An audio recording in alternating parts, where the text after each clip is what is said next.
We talked about NCAA. Now it's time to bring it to the NFL. The Falcons are the NFL's only undefeated team. Are they someone to look out for? Why or why not? With the Falcons, being from Atlanta, they are a team that always does good in the regular season. And then when postseason rolls around, they kind of fall off. I can honestly say in the game against the Raiders, the Falcons in the first quarter looked terrible. Matt Ryan threw 2 interceptions to a team that's 5-1 and had no caught interceptions on the season. And he threw 2 in the first quarter.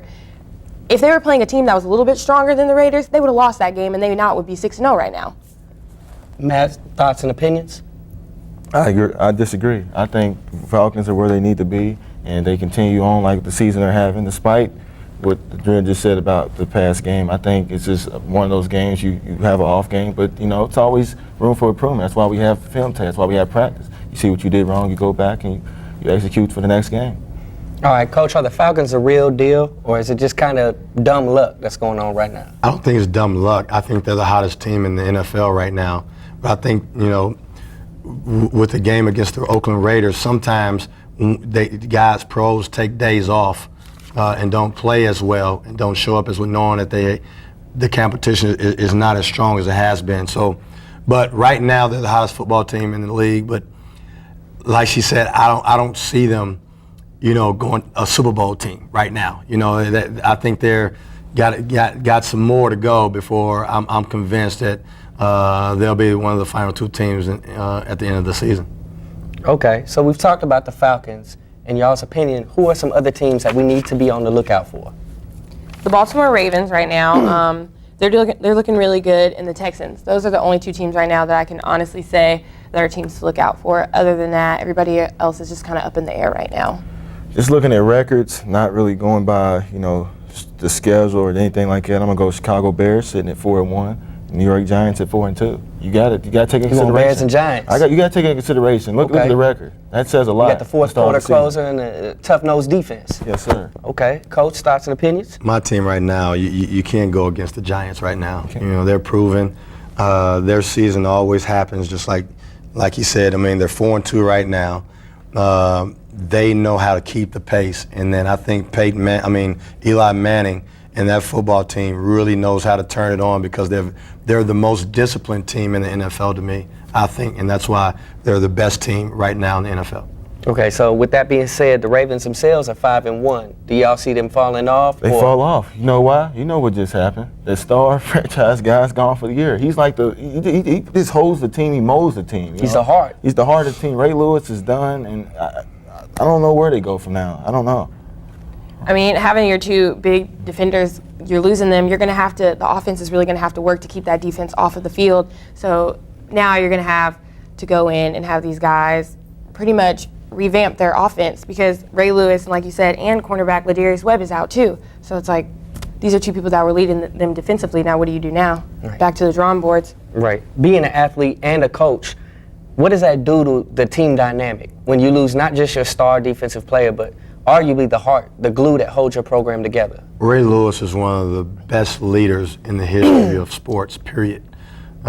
His motor is impeccable, and I think that's a big, big blow to them. And the fact that he may not play football again is even a bigger blow, not to just the Ravens, but also to the NFL. Well, it's definitely a shame.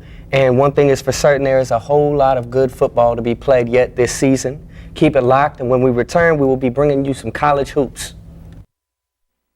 Claypool Young Art Gallery, located in the center of campus, offers a wide variety of art pieces from various contemporary artists in America. Exhibitions rotate approximately once a month and also hosts art pieces created by Morehead State University students, allowing art majors to experience the learning process of showcasing their art. Claypool Young Art Gallery. Come on over today and be inspired by aspiring MSU artists. Do you wish there was somewhere you could go for all your university-related purchases? Did you know that there is? The University Bookstore, located on the first floor of ADUC, has all of your answers.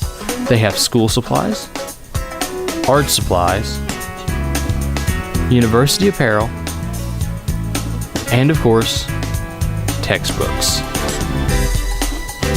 Be sure to stop by and visit the University Bookstore today.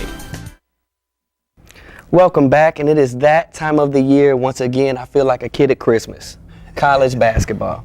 Midnight Madness kicked off a few days ago. What were some things that caught your eye? Midnight Madness is really just a big pep rally for the fans. It's really not. It's not. What does it really say? It's the first day official practice comes back, and it's just something to get the fans' blood pumping, see where you stand from the previous year, and coming in for a fresh new season. I agree. UK had their Midnight Madness, and also that their big guy, Noel, he's been cleared to play. So I think that's something to look forward to. They also hung their championship banner for the fans, so it was something big for them. It's party time in Lexington. Yeah, they had a good time out there in Lexington. Coach, anything catch your eye about Midnight Madness? Well, Midnight Madness is for the fans, like you said, and it gives the fans an opportunity to see the new players more so than the old players. But with the old players, they want to see the improvement. And it's just a kickstart to get the excitement going as far as the season is concerned. But you guys mentioned UK and you bragging about them. We play them the day before Thanksgiving. And by him being eligible, I'm not looking forward to that right about now. And you have your Midnight Madness coming up, don't you? We have ours actually next Thursday. For homecoming, For right? homecoming, right. So fans, we want you to come out support the Eagles. First year, Coach Woods, come out Eagles. I feel them real good. See what the players we have returning and players Coach Woods brought in this year. Getting back to you stating that Midnight Madness is more or less for the fans. Yes, sir. Some coaches, such as Coach Barnes from the University of Texas, have been noted saying that, it's almost a waste of a practice, that they're looking past that. They're looking towards the next day. It's time to work these boys out. It's time for positive progression.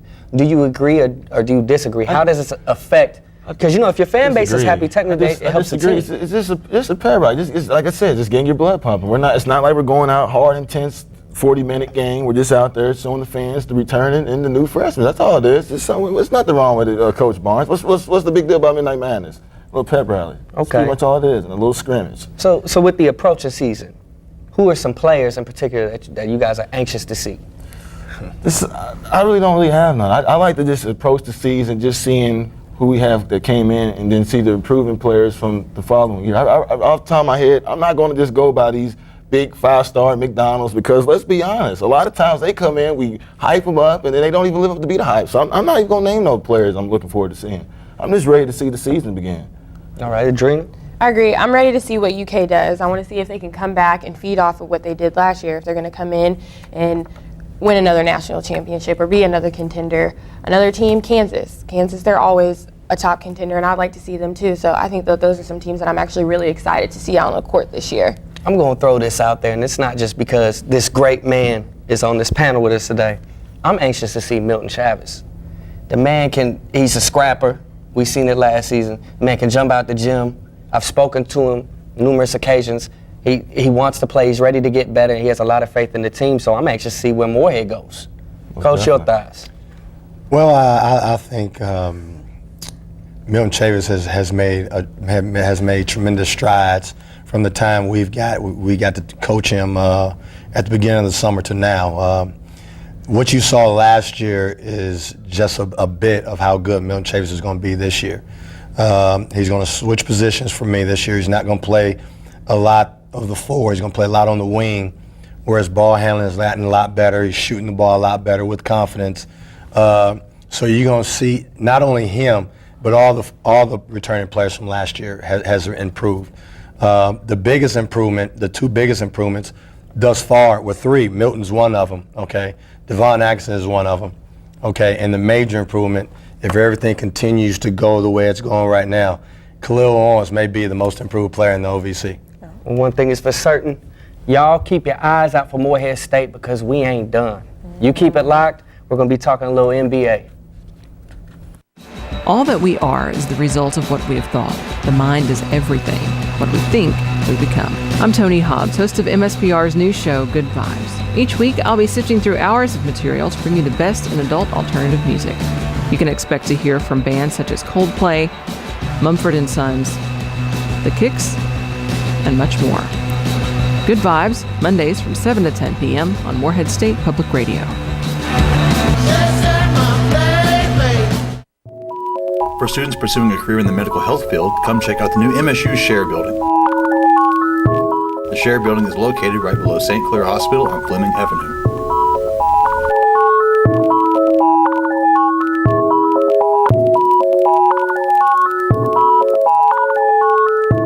This building will offer students the chance to further their understanding of medical health and prepare them for a future with state-of-the-art hands-on classes.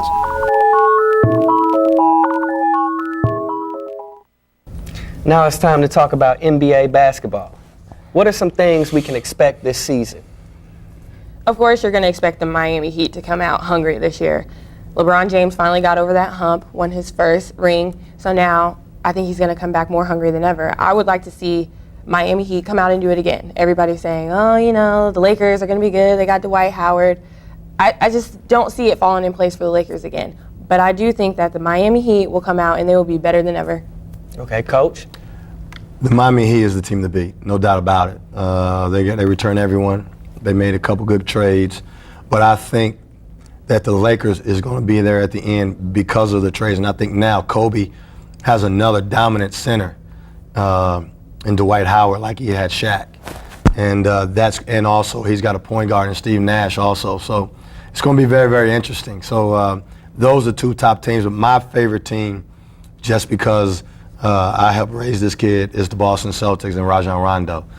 They're always going to be right there and going to be very, very competitive. But on paper, the two best teams in the NBA, without a doubt, is number one, Miami Heat, number two, the Los Angeles Lakers.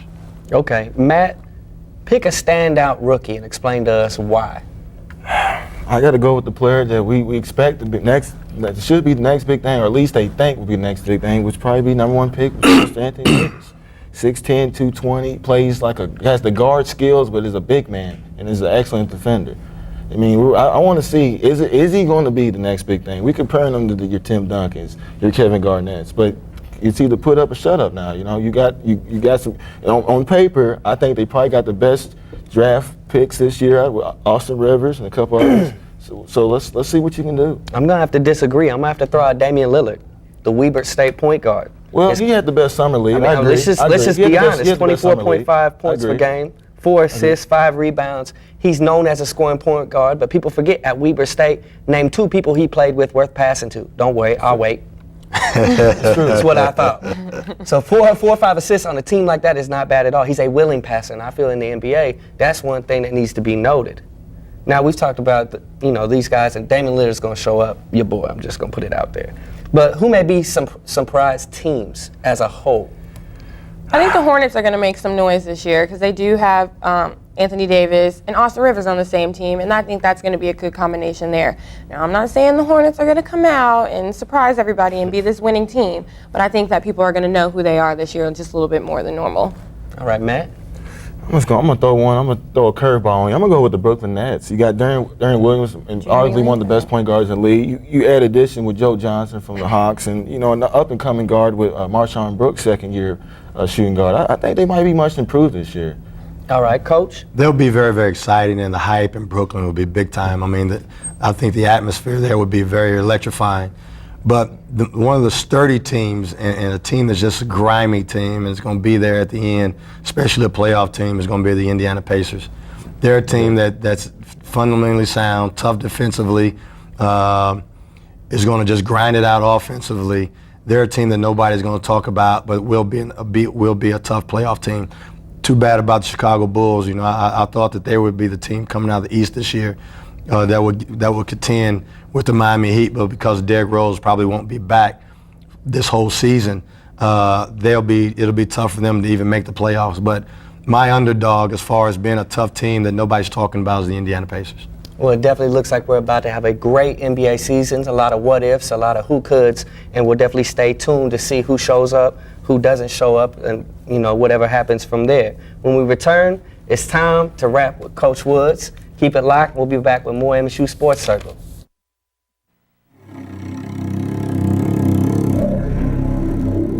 Seven eight three eight seven four seven. Who are you? Need a ride? Need a ride? Next time, call the MSU van, 783-8747. We're happy to help.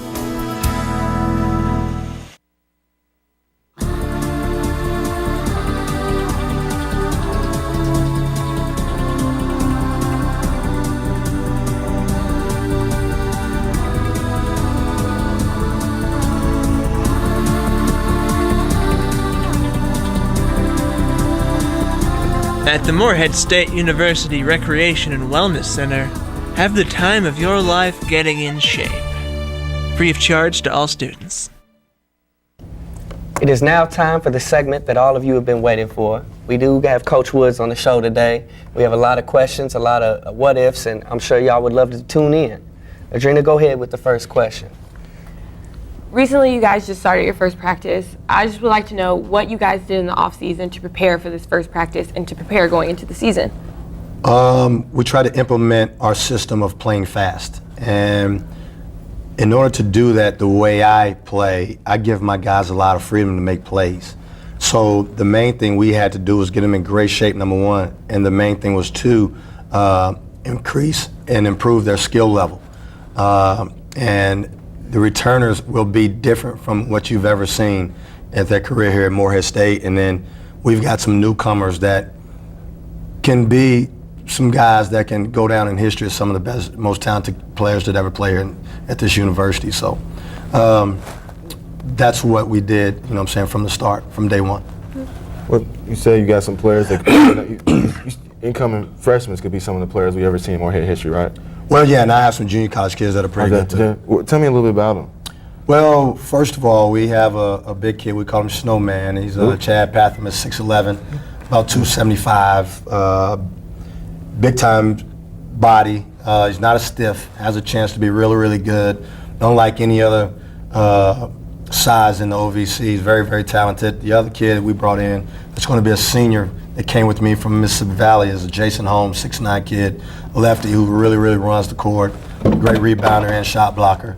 The other new kids are Brent Arrington, who has to sit out, that came from me from Mississippi Valley, who as a freshman last year went into the Dean Dome with Mississippi Valley and scored 33 points, scored more points as a freshman than anybody in the country that ever played in a game against North Carolina. Then also we have two freshmen. One is Jordan Stickler from Baltimore, Maryland. Led the city of Baltimore, Maryland, and the state in scoring and also three-point shooting. And then another freshman from Chattanooga, Tennessee, and Cordell. Nice guard, combo guard, tough, good defender, nice body. The future looks very, very bright for him. And then also, we brought in two junior college All-Americans. One is Mo Briggs from Beaver County Community College out of West Philadelphia. 6'8" wing, who's a multi-dimensional player. Remind you, push you in the mind of Paul Pierce or a little bit of a Jamal Mashburn type. And then the leading scorer in the leading junior college scorer in the country this year, who took his team to the National Junior College Championship, is Bakari Turner from Dallas, Texas. Averaged 25 points a game, big time sharp shooter, who can score the ball in bunches. And then we had a gift later on, right before school started, and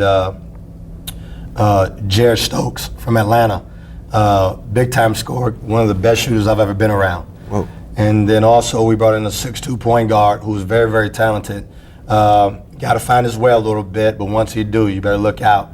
And that's Tariq Muhammad from Atlanta, Georgia. So we're very, very talented. The thing is, you know, we got to get everybody to jail and everybody to be able to play my way and play fast but make good decisions. Well, all this talent, what's your philosophy? I know every coach has their own preference. Do you go upper class over talent or talent over upper class, or how do you go about that? You try to get the best players with the best character because you can't win without great character. Yeah, so it doesn't matter. You don't care if he's a senior and he's a freshman. The freshman is more ready for the. This ain't a popularity contest. I agree with you.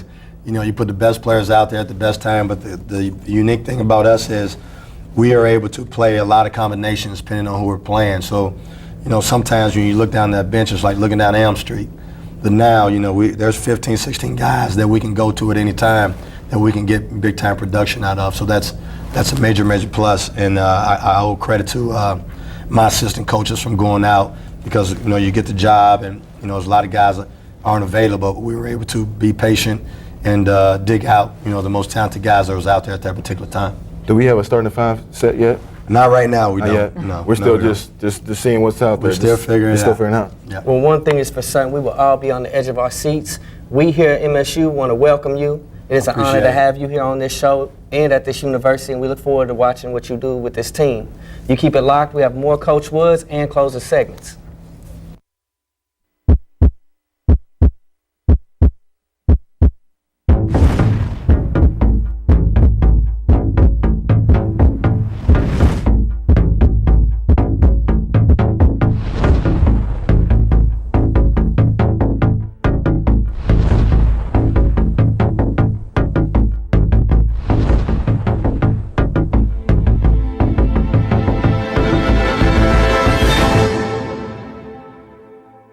Morehead State University's new state-of-the-art Recreation and Wellness Center offers you the opportunity to get in shape. Come enjoy our track overlooking the basketball courts, or take our bikes, ellipticals, treadmills, Stairmasters, and other cardio machines for a spin to help you break a sweat. And once you've worked up and breathing, pump some iron down in our weight room. Come visit MSU's new Recreation Wellness Center, open 6 a.m. to 10 p.m. on weekdays today. Now, this wouldn't be Sports Circle if we did not discuss MLB playoffs. Matt, won't you give us a little bit of playoff recap?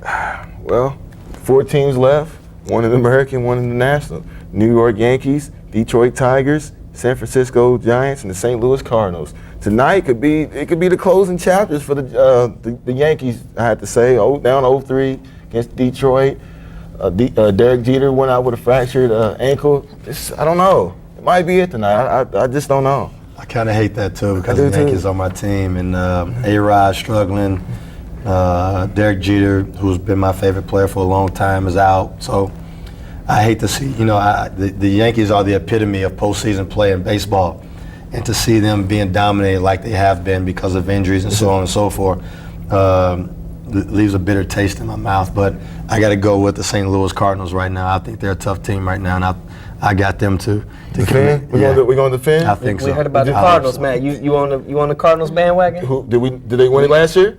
Who won it last year? Your science is picking out your favorite mascot work. I will be honest. I'll admit it. I'll be honest. I said just because of the mascot, but it ended up being true. We're still here standing. And, the most interesting thing that's fascinating, there's no Albert Pujols. How are we doing this with no Albert? Still there. Like I said, one man does not, in the sport of baseball, does not determine if you win a national title or not.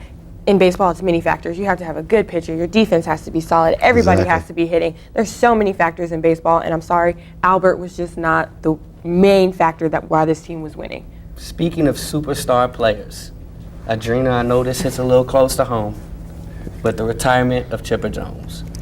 Chipper Jones was one of the greatest switch hitters of all time in the sport of baseball. There have only been 106 switch hitters in the history of baseball that have made 5,000 plate appearances.